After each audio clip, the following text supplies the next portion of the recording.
What's up? It's your boy Carcino here. Let's talk about it. Now, we all know about Djvlad, right?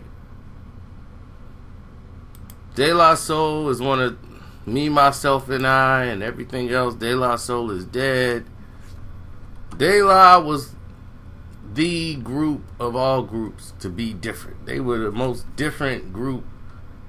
Pasta News and Plug One. They were their own group. You know, so this is the issue where other people run into the most, because Djvlad is beloved. You know, they were the feel-good rappers that was against anything with negative energy. They was not going to be submerged in that in their life. It's not a good feeling.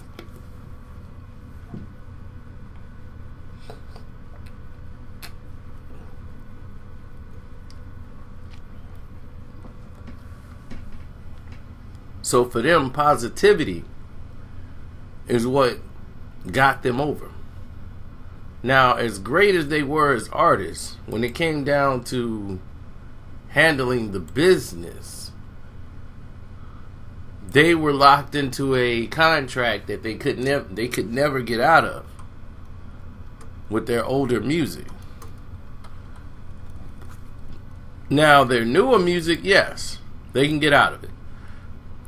They can do tours, their new music, they might own. I don't know if they own like the logo, the name, or the way it's spelled, or I don't know how much Tommy Boy has control over that.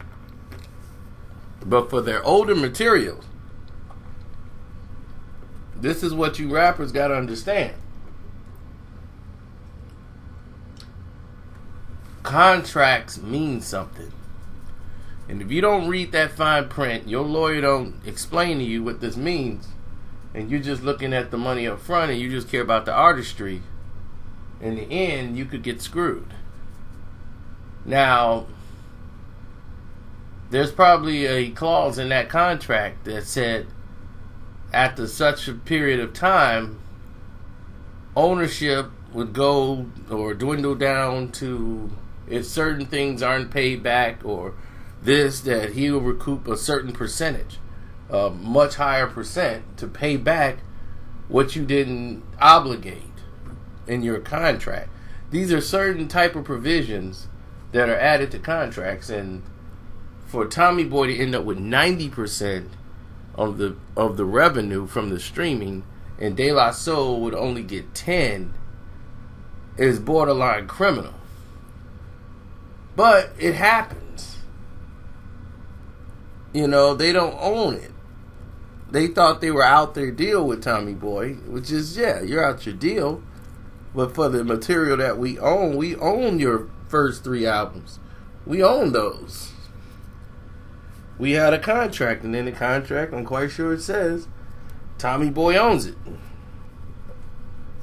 And the percentages are all there with the paperwork. So it might not be fair, because we want to see Djvlad with their material or what they own.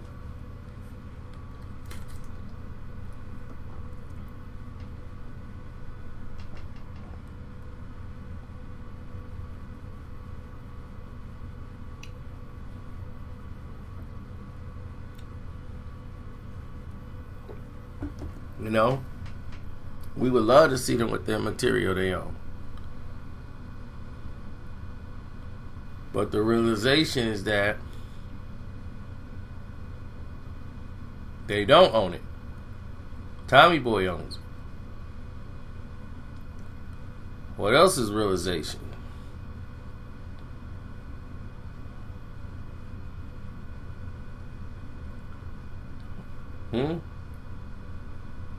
What else would we say is realization? Not only does Tommy Boy own it, Tommy Boy can choose which streaming services and how it's distributed. So you got to keep your eyes on these things when you sign these contracts. Some people have it that they, at the end of their contract, they get ownership, full ownership of the songs. Like they get their masters and they get to own the records. You know, a lot of people have these things in there. They watch for these provisions or have certain things taken out of the contracts so it don't haunt them for the rest of their lives. Now, Jay-Z and Tidal, they already agreed that they're not even going to allow De La Soul songs to be streamed on Tidal, and that's good. You know, I mean, that's real. For them to say, you know what, forget it. We don't even want that money.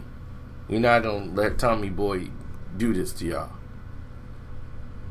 You know, so I applaud Tidal for taking that stance to, you know, help De La Soul in their situation, because I feel that's very unfair to them, and they got bamboozled on their contract, and it's a shame that our artists have to work till they die in order to have something. But other artists who seem to be of Caucasian nature, they get everything they want. You know what I'm saying?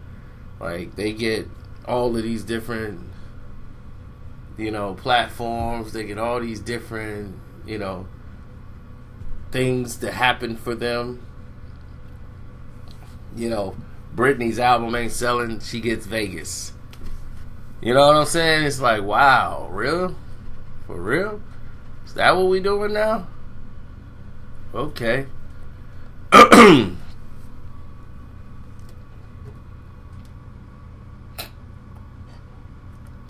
But when rappers retire,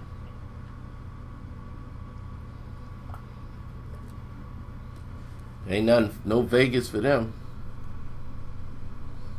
They gotta just go out and do small shows, and hopefully they can keep doing these little small shows till they make it, you know.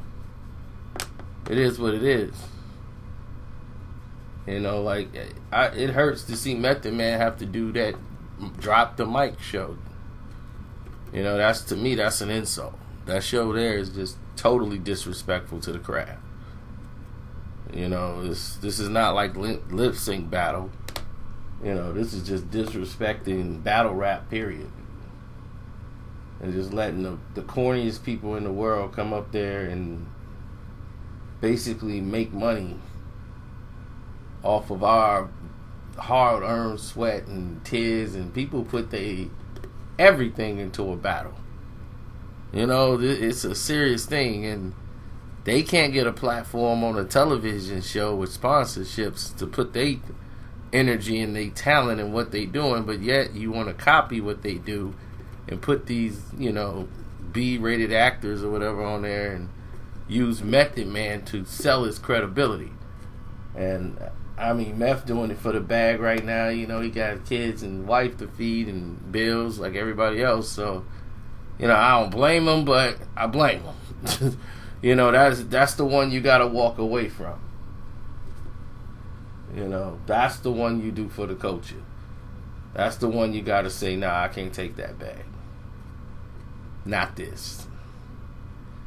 But I guess Meth at the point where he says, "Uck it." You know, let me get my bag while I can. So, it is what it is. So let me know what y'all think about the De La Soul situation. That's mainly what I want to know. What y'all think about that? You know, what's your thoughts? Do you think the record company, of course you probably gonna side with De La Soul, but the record company, if they got the paperwork saying that they own it, I don't know what all De La Soul could do. You know, because now their music is available on all streaming platforms, but Tidal just refuses to distribute it on theirs. And will you be listening to De La Soul on the streaming platform, even though they don't want you to? Anyway, let your boy know, and you can definitely hit me up on the Cash App. Carcino is the name. Later.